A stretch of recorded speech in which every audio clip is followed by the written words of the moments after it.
ನಾವು ಸ್ಕೂಲ್ ಡೇಸಲ್ಲಿ ಕನ್ನಡ ಎಕ್ಸಾಮ್ ಇರಬೇಕಾದ್ರೆ ಒಂದು ಪ್ರಶ್ನೆ ಕೇಳ್ತಾ ಇದ್ರು. ಈ ಕೆಳಗಿನ ವಾಕ್ಯವನ್ನ ಯಾರು ಯಾರಿಗೆ ಯಾವ ಸಂದರ್ಭದಲ್ಲಿ ಹೇಳಿದ್ರು ಅಂತ. ಸೇಮ್ ಪ್ರಶ್ನೆ ನಿಮಗೆ. ಉಪಕಾರ ಯಾರು ಯಾರಿಗೆ ಯಾವ ಸಂದರ್ಭದಲ್ಲಿ ಹೆಂಗೆ ಮಾಡಿದ್ರು ನಟರಾಜ್ ಗೌಡ್ರೆ? ನೋಡಿ, ಈಗ ಈ ನೀರಿನ ದರ ಬೆಲೆ ಏರಿಕೆ ವಿಷಯ ಇದೆಯಲ್ಲ, ಇದು ಸ್ವಾಭಾವಿಕವಾಗಿ ಆಗಬೇಕಾಗಿದ್ದದ್ದು. 2014ರಲ್ಲಿ ಆದಂತಹ ಪರಿಷ್ಕರಣೆ 10 ವರ್ಷಗಳಿಂದ ಪರಿಷ್ಕರಣೆ ಆಗಿಲ್ಲ. ಅದು ನಾನಾ ಕಾರಣಗಳಿರ್ಬೋದು.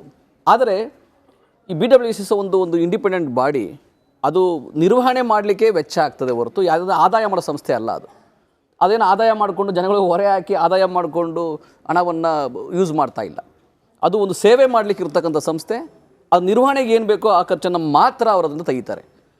ಈಗ 110 ಕೋಟಿ ರೂಪಾಯಿ ಅದಕ್ಕೆ ಮಾಸಿಕವಾಗಿ ಖರ್ಚು ಬಂದರೆ, ಅದಕ್ಕೆ ಆದಾಯ ಬಂದರೆ ವೆಚ್ಚ ಬಂದು ಅದಕ್ಕಿಂತ ಜಾಸ್ತಿ, ಒಂದು 20 ಕೋಟಿ 30 ಕೋಟಿ ಜಾಸ್ತಿ, 140 ಕೋಟಿ 150 ಕೋಟಿವರೆಗೂ. ಅದು ಎಲ್ಲಿಂದ ತೊಗೊಂಡು ಬರಬೇಕು? ಸಾಲ ಮಾಡಿ ಸಂಸ್ಥೆಗಳು ನಡೆಸೋಂಥದ್ದು ಅಗತ್ಯ ಇಲ್ಲ. ಅಲ್ಲಿ ವೆಚ್ಚ ಸರಿದೂಗಿದ್ರೆ ಸಾಕು. ಇನ್ವೆಸ್ಟ್ಮೆಂಟ್ ಆಗ್ತಾ ಇರುತ್ತೆ, ಯಾಕಂದರೆ ಬದಲಾವಣೆ ಆಗ್ತಾ ಇರುತ್ತೆ. ಕಾವೇರಿ ಹಂತ ಬದಲಾವಣೆ ಆಗ್ತಾ ಇದೆ. ಇಡೀ ಬೆಂಗಳೂರು ದೊಡ್ಡದಾಗ್ತಾ ಇದೆ. 60 ಲಕ್ಷ ಇದ್ದಿದ್ದು ಪಾಪ್ಯುಲೇಷನ್ ಈಗ 2 ಕೋಟಿವರೆಗೂ ಹತ್ತಿರ ಬಂದುಬಿಟ್ಟಿದೆ, ಅನ್ಅಕೌಂಟೆಡ್. ಸೊ ಹಾಗಾಗಿ ಇದು ನಿರ್ವಹಣೆಯ ವೆಚ್ಚ ಜಾಸ್ತಿ ಮಾಡಬೇಕಾದಂತಹ ಹೊಣೆಗಾರಿಕೆ ಸರ್ಕಾರದ. ಆಮೇಲೆ ಜನಗಳು ಕೂಡ ಏನಾಯಿತು, 15% 20% ಮಾಡಿದರೆ ಅದರೊಳಗೆ ಯಾವ ತೊಂದರೆನೂ ಯಾರಿಗೂ ಆಗಬಾರದು. ಯಾಕಂದರೆ 10 ವರ್ಷಗಳಿಂದ ಪರಿಷ್ಕರಣೆ ಆಗಿಲ್ಲ. ಇದು ಪ್ರತಿ ವರ್ಷ ಹಣದುಬ್ಬರಕ್ಕೆ ತಕ್ಕಂತೆ, ಬೆಲೆ ಏರಿಕೆಗೆ ತಕ್ಕಂತೆ ಪ್ರತಿ ವರ್ಷ 5%, 8%, 3% ಅದು ಏರಿಕೆ ಆಗಬೇಕು. ಆ್ಯಕ್ಚುಲಿ ಅದು ಯೂಶಲಿ ಒಂದು ಸೈಂಟಿಫಿಕ್ ವೈಜ್ಞಾನಿಕವಾಗಿ ಆ ಥರ ಆಗಬೇಕು. ಇದು 10 ವರ್ಷಗಳಿಂದ ಆಗಿಲ್ಲದ್ರಿಂದ 15-20% ಮಾಡಬಹುದು. ಅದು ಮಾಡಿದ್ರೆ ಅದನ್ನು ಸ್ವಾಗತ ಮಾಡಬೇಕು, ಅದನ್ನು ಬೆಂಬಲಿಸಬೇಕು. ಯಾಕಂದರೆ ಬೆಂಗಳೂರು ನಿರ್ಮಾಣ ಅನ್ನೋದು ಕೇವಲ ಯಾರೋ ಒಬ್ಬರ ಹೊಣೆಗಾರಿ ಅಲ್ಲ, ಎಲ್ಲ ಸಾರ್ವಜನಿಕರ ಅದಕ್ಕೆ ಪಾಲುದಾರಿಕೆ ಬೇಕು, ಸಹಭಾಗಿತ್ವ ಬೇಕು. ಆ ನಿಟ್ಟಿನಲ್ಲಿ ಮಾನ್ಯ ಇದು ಆಲ್ರೆಡಿ 1 ವರ್ಷದಿಂದ, ಕಳೆದ ವರ್ಷ ಜೂನಲ್ಲೇ ಇದು ಪ್ರಪೋಸಲ್ ಆಗಿತ್ತು. ಆಗಿನಿಂದ ನಡೀತಾನೆ ಇತ್ತು. ಇದು ಕಳೆದ ಸರ್ಕಾರ ಕೂಡ ಯೋಚನೆ ಮಾಡಿತ್ತು. ಯಡಿಯೂರಪ್ಪನ ಸರ್ಕಾರ ಬಂದಾಗಲೂ ಕೂಡ ಬೆಲೆ ಏರಿಕೆ ಬಗ್ಗೆ ಮಾತಾಡಿತ್ತು. ಬೊಮ್ಮಾಯಿ ಸರ್ಕಾರ ಬಂದಾಗ ಬೆಲೆ ಏರಿಕೆ ಬಗ್ಗೆ ಮಾತಾಡಿತ್ತು. ಬಟ್ ಮಾಡ್ಲಿಕ್ಕೆ ಸಾಧ್ಯ ಆಗಿರಲಿಲ್ಲ. ಈಗ ಅದು ಸರಿಯಾದ ಕಾಲ ಅಂತ ಅನ್ಸುತ್ತೆ, ಮಾಡಬೇಕು. ಯಾಕಂದ್ರೆ 2 ಕಂಪ್ಲೀಟ್ ನಿಮಿಷ ನಟರಾಜ್ ಗೌಡ್ರೆ ನಿಮಗೆ ಮಾತನಾಡ್ಲಿಕ್ಕೆ ಬಿಟ್ಟೆ. ಕಡೆ 10 ಸೆಕೆಂಡಲ್ಲಾದ್ರೂ ವಾಪಸ್ ಬರ್ತಾರಾ ನನ್ನ ಪ್ರಶ್ನೆಗೆ ಅಂತ. ನಾವು ನಿಮಗೆ ಪ್ರಶ್ನೆ ಕೇಳಲೇ ಇಲ್ಲ ನಾನು, ಯಾಕೆ ದರ ಏರಿಕೆ ಮಾಡ್ತಿದ್ದೀರಿ ಅಂತ ಹೇಳಿ. ನಮಗೂ ಅರ್ಥ ಆಗುತ್ತೆ. ನಾವು ಆಯುಕ್ತರ ಬೈಟ್ ಕೂಡ ಕೇಳಿಸ್ಕೊಂಡ್ವಿ, ಜನರಿಗೂ ಕೇಳಿಸಿದ್ವಿ ಅದನ್ನ. ಯಾಕೆ ದರ ಏರಿಕೆ ಪ್ರಸ್ತಾವನೆ ಸರ್ಕಾರದ ಮುಂದೆ ಇಟ್ಟಿದೆ ಮಂಡಳಿ ಅಂತ ಹೇಳಿ. ನನ್ನ ಪ್ರಶ್ನೆ, DK ಶಿವಕುಮಾರ್ ಅವರ ಮಾತಿನ ವೈಖರಿ ಇದೆಯಲ್ಲ, ಅದು ಪ್ರಶ್ನೆ. ಇಲ್ಲ, ಏನಾಗಿದೆ ಅಂದ್ರೆ ಬೆಂಗಳೂರಿನವ್ರಿಗೆ ಮೂಲ ಬೆಂಗಳೂರಿಗರಿಗಿಂತ ವಲಸಿಗರು ಜಾಸ್ತಿ ಬಂದಿದ್ದಾರೆ. ಅವರು ಇಲ್ಲಿನ ವಾತಾವರಣ, ಇಲ್ಲಿನ ಜನತೆ, ಇಲ್ಲಿನ ಕಲ್ಚರು, ಇಲ್ಲಿನ ಪರಂಪರೆಗೆ ಹೊಂದ್ಕೋಬೇಕಾದ ಅಗತ್ಯ ಇದೆ. ಇಲ್ಲಿ ಕೇವಲ ಇಲ್ಲಿನ ಸವಲತ್ತುಗಳು ಮಾತ್ರ ತೆಗೆದುಕೊಂಡು ಇಲ್ಲಿ ಯಾವುದಕ್ಕೂ ನಾವು ಭಾಗಿಯಾಗೋದಿಲ್ಲ, ಇಲ್ಲಿನ ಜನಗಳ ಜೊತೆಗೆ ನಾವು ಭಾಗಿಯಾಗೋದಿಲ್ಲ.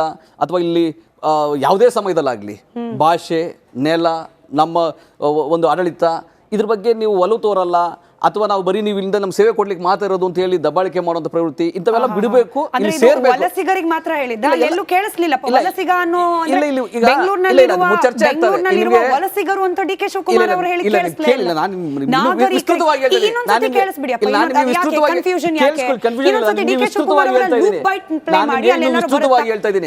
ನೀವು 60% ನಾವು ಕನ್ನಡ ಜಾಹೀರಾತು ಕೊಡಬೇಕು ಅಂದಾಗ ಯಾರು ಕೇಳಿಸ್ಕೊಳ್ಳಿ.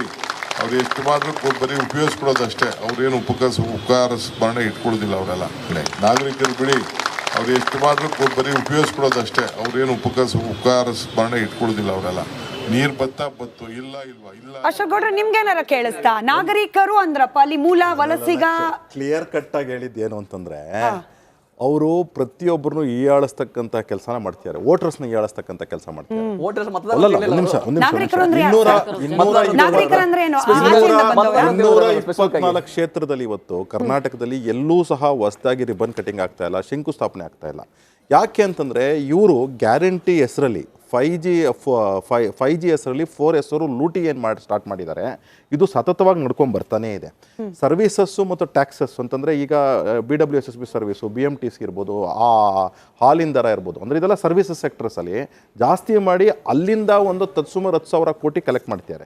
ಟ್ಯಾಕ್ಸಸ್ಸಲ್ಲಿ 18,000 ಕೋಟಿ ಕಲೆಕ್ಟ್ ಮಾಡ್ತಾರೆ. ತತ್ಸುಮಾರು 27,000 ಕೋಟಿ ಎಕ್ಸಸ್ ಆಗಿ 1,93,000 ಕೋಟಿ ಸಾಲ ಮಾಡಿ ಇವರು ಇನ್ಫ್ಯಾಕ್ಟ್ ಏನು ಮಾಡಿದ್ದಾರೆ, ಹೊಸದಾಗಿ ಒಂದು ಯೋಜನೆ, ಒಂದೇ ಒಂದು ಯೋಜನೆ ಇಡೀ ಕರ್ನಾಟಕದ 224 ಕ್ಷೇತ್ರ, BJP ಕ್ಷೇತ್ರಗಳನ್ನ ಬಿಟ್ಬಿಡಿ, JDS ಕ್ಷೇತ್ರಗಳನ್ನ ಬಿಟ್ಬಿಡಿ, ಇಂಡಿಪೆಂಡೆಂಟ್ ಕ್ಷೇತ್ರಗಳನ್ನ, ಇವ್ರದೇ ಕಾಂಗ್ರೆಸ್ನ 135 ಕ್ಷೇತ್ರಗಳಲ್ಲಿ ಅವರು ಒಂದು ಶಂಕುಸ್ಥಾಪನೆ ಆಗಿದೆಯಾ ಕಳೆದ 15 ತಿಂಗಳಲ್ಲಿ? ಅದನ್ನ ಮುಖ್ಯಮಂತ್ರಿಗಳು ಮತ್ತು ಉಪಮುಖ್ಯಮಂತ್ರಿಗಳು ಹೇಳಬೇಕು. ಇವತ್ತು ಬರೀ ಯೋಜನೆಗಳನ್ನ ಮಾತ್ರ ಘೋಷಣೆ ಮಾಡ್ತಾರೆ. ಅದು ಎಂಥ ಯೋಜನೆಗಳು ಘೋಷಣೆ ಮಾಡ್ತಾರೆ ಅಂದರೆ ಸುರಂಗ ಮಾರ್ಗ ಅಂತ ಹೇಳ್ತಾರೆ. ಸುರಂಗ ಮಾರ್ಗದಲ್ಲಿ ಗೊತ್ತು 12,500 ಕೋಟಿ ಅಂತ ನಮ್ಗೆಲ್ಲರೂ ಗೊತ್ತು. ಟೆಂಡರ್ನ ಕರೆಯೋದು, ಈಸ್ಕೊಳ್ಳೋದು, ಆಮೇಲೆ ಗಾಯಬಾಗ್ಬಿಡೋದು. ದುಡ್ಡು ₹1 ಸರ್ಕಾರದ್ದು ಬರೋದಿಲ್ಲ. ಅವ್ರ ಪಕ್ಷದಲ್ಲೇ ವಿರೋಧ ಇದೆ ಅದಕ್ಕೆ. ಅದೇ ಏನಂದ್ರೆ ಈ ಸುರಂಗ ಮಾರ್ಗ ಎಷ್ಟು ಫೀಸಿಬಿಲಿಟಿ ಅಂತಕ್ಕಂಥದ್ದು ನಾನು ಬೇರೆ ವಿಚಾರ, ನಾನು ಅದ್ರ ಬಗ್ಗೆ ಹೋಗಲ್ಲ ಇವತ್ತು. ಆದರೆ ಇವತ್ತು ಎಲೆಕ್ಟ್ರಿಸಿಟಿ ಫ್ರೀ ಕೊಡ್ತೀವಿ ಅಂತಾರೆ. ಆದರೆ ನೀರು ಬೇಸಿಕ್ ಕಾಂಪೊನೆಂಟ್ ಅದು. ಇವತ್ತು ನಾವು ಎಲೆಕ್ಟ್ರಿಸಿಟಿಗೆ 300 ಯೂನಿಟ್ಗೆ ಈಗಾಗಲೇ ಸೋಲಾರಲ್ಲಿ ಪಡ್ಕೊಬೋದು. ಆದರೆ ನೀರನ್ನು ಯಾರೂ ಸಹ ಏನೂ ಮಾಡಲಿಕ್ಕಾಗಲ್ಲ. ಅಂತಹ ಕಾಂಪೊನೆಂಟ್ ನೀರು, ಅಂಥ ಕಾಂಪೊನೆಂಟಿಗೆ ನೀವು ಎಕ್ಸ್ಟ್ರಾ ಮಾಡ್ತೀರಿ. ನಾನು ಇಲ್ಲಿ ಒಂದೇ ಒಂದು ಪ್ರಸ್ತಾವನೆ ಮಾಡಿಬಿಡ್ತೀನಿ. PGR ಸಿಂಧ್ಯಾ ಅಂತ ಜನತಾದಳ ಸರ್ಕಾರದಲ್ಲಿ ಮಂತ್ರಿ ಇದ್ದರು. ತುಂಬ ಏನು ಟ್ರಾನ್ಸ್ಪೋರ್ಟ್ ಬಗ್ಗೆ ತುಂಬ ಇದು ಮಾಡಿಕೊಂಡು 4 ಡಿಪಾರ್ಟ್ಮೆಂಟ್ ಮಾಡಿದ್ದು ಅವರೇನೆ. ಅದ್ರ ಜೊತೆಗೆ ಆದಾಯ ಹೆಂಗೆ ಜಾಸ್ತಿ ಮಾಡ್ಕೊಬೇಕು ಅಂತ ಒಂದು ರಿಪೋರ್ಟ್ ಕೊಟ್ಟಿದ್ರು ಅವತ್ತು. ಬಾಡಿಗೆ ಏನೇನು ಜಾಗಗಳಿದೆ ಬಾಡಿಗೆ ಬರಂಗೆ ಮಾಡಬೇಕು ಅಂತ ಹೇಳಿ ಇವತ್ತು ಅನೇಕ ಕಡೆ ಈ BMTCಗೆ ಸ್ವಲ್ಪ ಆದಾಯ ಬರ್ತಿದೆ ಅಂತ ಹೇಳಿದ್ರೆ ಅದು ಬಾಡಿಗೆಯಿಂದ. ಇವತ್ತು BWSSBನಲ್ಲಿ ಏನಿದೆ ಅನೇಕ ಸ್ವತ್ತುಗಳಿದೆ. ಇನ್ನೂ ಒಂದೇ ಒಂದು ಹೇಳ್ತೀನಿ, ಆಪಾದನೆ ಅಂತ ಅನ್ಕೊಳ್ಳಿ DK ಶಿವಕುಮಾರ್ ಅವರು ಇದಕ್ಕೆ ಉತ್ತರ ಕೊಡಬೇಕು. ಮಡಿವಾಳದಲ್ಲಿ ಏನು ಮಡಿವಾಳ ಮಾರ್ಕೆಟ್ ಇತ್ತು ಅದನ್ನು ಇವರು ಸ್ನೇಹಿತರಾದಂತಹ ಒಂದು ದೌನಮ್ ಅವ್ರಿಗೆ ಏನು ರೆಂಟ್ ಕೊಡಿಸಿದ್ದಾರೆ. ಆ ರೆಂಟ್ ಏನು ಬರುತ್ತೆ ಅದರಲ್ಲಿ BWSSB ಈ ದರ ಏನು ಜಾಸ್ತಿ ಮಾಡುತ್ತಲ್ಲ 10 ಕೋಟಿ ರೂಪಾಯಿ, ಅದೇ ಅಂದ್ರೆ ಟೋಟಲ್ ಇದ್ರಲ್ಲಿ 10 ಕೋಟಿ ರೂಪಾಯಿ ಬರಬಹುದು. ಟೋಟಲ್ ಜಾಸ್ತಿ ಮಾಡಿದ್ರು ಆ 10 ಕೋಟಿ ರೂಪಾಯಿ ಅಲ್ಲೇ ಬಾಡಿಗೆ ಬರ್ತಿದೆ. ಅದರಲ್ಲಿ ನೀವೇನಾದ್ರೂ ಅದಕ್ಕೆ BWSSB ಕೊಟ್ಬಿಟ್ರ ರೆಂಟ್ನ ಕೊಟ್ಬಿಡ್ಬೋದು. ಅಂದ್ರೆ ನಾನು ಯೋಚನೆ ಮಾಡಿ ಯಾವ ರೀತಿ ಇವ್ರುಗಳು ಗೋಲ್ಮಾಲ್ ಮಾಡ್ತಾರೆ. ಆ ರಾಜಕಾರಣಿಗಳ ಮಿತ್ರರು ಏನು ಗೋಲ್ಮಾಲ್ ಮಾಡ್ತಾರೆ. ಇದನ್ನ ಕಡಿಮೆ ಮಾಡಿದ್ರೆ, ಇದನ್ನ ಕಡಿವಾಣ ಹಾಕಿದ್ರೆ ಕರ್ನಾಟಕದ ಬೆಂಗಳೂರು ಜನತೆಗೆ ನೀವು ಕುಡಿಯುವ ನೀರನ್ನ ಅತ್ಯಂತ ಎಸೆನ್ಷಿಯಲ್ ಆಗಿರೋ ಕಾಂಪೊನೆಂಟ್ಗೆ ಬೆಲೆ ಏರಿಸದೆ ಕೊಡಬಹುದು. ಆದರೆ ಅದು ಬೇಡ. ನಿಮ್ಮ ಸ್ನೇಹಿತರಿಗೆ ಮಾತ್ರ ಸೊತ್ತು ಹೋಗ್ತಾ ಇರಬೇಕು. 5G ಹೆಸರಲ್ಲಿ 4S ಅಂದ್ರೆ ಸಿದ್ದರಾಮಯ್ಯನವರು, ಶಿವಕುಮಾರ್ ಅವರು, ಸುರ್ಜೇವಾಲಾ ಅವರು, ಸೋನಿಯಾ ಗಾಂಧಿ ಅವರು ಲೂಟ್ ಮಾಡ್ತಾ ಇರ್ಬೇಕು. ಆದ್ರೆ ಇರ್ಲಿಲ್ಲ, ಲೂಟ್ ಮಾಡ್ತಾ ಇರ್ಬೇಕು. ಲೂಟ್ ಮಾಡ್ತಾ ಇರ್ಬೇಕು. ಆದ್ರೆ ಜನಗಳಿಗೆ ಮಾತ್ರ ಒಂದೇ ಒಂದು ಸವಲತ್ತು ಮಾತ್ರ ಕೊಡ್ಲಿಕ್ಕಿಲ್ಲ. ಆದ್ರೆ ಹೆಸರು ಹೇಳೋದು ಮಾತ್ರ ಗ್ಯಾರಂಟಿ ಕೊಟ್ವಿ. ಯಾರು ಕೇಳಿದ್ರು ಇವತ್ತು ಹೆಣ್ಮಕ್ಳು 2,000 ರೂಪಾಯಿ ಕೊಡ್ತಾ ಇದ್ದೀರಾ. ಇವತ್ತು ತತ್ಸುಮಾರ್ ಕರ್ನಾಟಕದಲ್ಲಿ ರೇಪ್ ಕೇಸಸ್ ಎಷ್ಟಾಗ್ತಿದೆ? ಪ್ರತಿನಿತ್ಯ ರೇಪ್ ಕೇಸಸ್, ಪ್ರತಿನಿತ್ಯ ಹೆಣ್ಮಕ್ಳು ಕೊಲೆಗಳಾಗ್ತಿದೆ. ಅತ್ಯಂತ ಪ್ರಮುಖವಾದಂತಹ ಘಟನೆಗಳು ನಡೆದು ಹೋಗಿದೆ. ಆದ್ರೆ ಹೆಣ್ಮಕ್ಳು 2,000 ರೂಪಾಯಿ ಹೇಳ್ತೀರಾ ನೀವು, ನಮಗೆ ಸೌಭಾಗ್ಯ ಕೊಡಿ, ನಮಗ್ ಭಾಗ್ಯ ಬೇಡ ಅಂತ ಹೆಣ್ಮಕ್ಳು ಹೇಳ್ತಿದ್ದಾರೆ ಇವತ್ತು. ಆಯ್ತು ಮರಿಯಾ ಅವರೇ, ಇವತ್ತು ನಾವು ಈ ಸುದ್ದಿ ಬ್ರೇಕ್ ಆದಾಗ ಪಬ್ಲಿಕ್ ಒಪಿನಿಯನ್ ತಗೊಳ್ಳೋಣ ಅಂತ ಹೇಳಿ ಫೋನ್ ಕಾಲ್ಸ್ ನ ಓಪನ್ ಮಾಡಿದ್ವಿ. ಆಗೊಬ್ರು ಹೇಳ್ತಾ ಇದ್ರು, ನೀವು ಪಂಚ ಗ್ಯಾರಂಟಿ ಹೆಸರಲ್ಲಿ ಏನೇನೋ ಫ್ರೀ ಕೊಡ್ತಿದ್ದೀರಿ ಸರ್. ಬೇಸಿಕ್ ನೀಡ್, ಪ್ರತಿನಿತ್ಯ ಪ್ರತಿಯೊಬ್ಬ ವ್ಯಕ್ತಿ ಕೂಡ ಉಪಯೋಗಿಸುವ ನೀರು, ಇದನ್ನ ಫ್ರೀಯಾಗಿ ಕೊಡಬೇಕಾಗಿತ್ತು. ಕೋಟ್ಯಾಂತರ ಜನಿಗೆ ಹೆಲ್ಪ್ ಆಗ್ತಾ ಇತ್ತು. ನೀವು ಇದಕ್ಕೆ ದರ ಏರಿಕೆ ಮಾಡೋದು ಒಂದ್ ಕಡೆ ಅಲ್ದ, ಈ ರೀತಿ ದರ್ಪದ ಹೇಳಿಕೆ ಬೇರೆ ತೋರಿಸ್ತಿರಲ್ಲ ನೀವು. ಪ್ರಶ್ನೆ ಕೇಳಿದ್ರು, ಬಹಳ ವ್ಯಾಲಿಡ್ ಅನ್ಸ್ತವ್ರು ಕೇಳಿದ್ದು ನಾಗರಿಕರು, ಬೆಂಗಳೂರಿನ ನಾಗರಿಕರು ಕೇಳಿದ್ದು. ಯಾರನ್ನ ಇವರು ಉಪಕಾರ ಸ್ಮರಣೆ ಇಲ್ಲ ಅಂತ ಹೇಳಿದ್ರಲ್ಲ ಅದೇ ನಾಗರಿಕರು ಕೇಳಿದ ಪ್ರಶ್ನೆ ಇದು.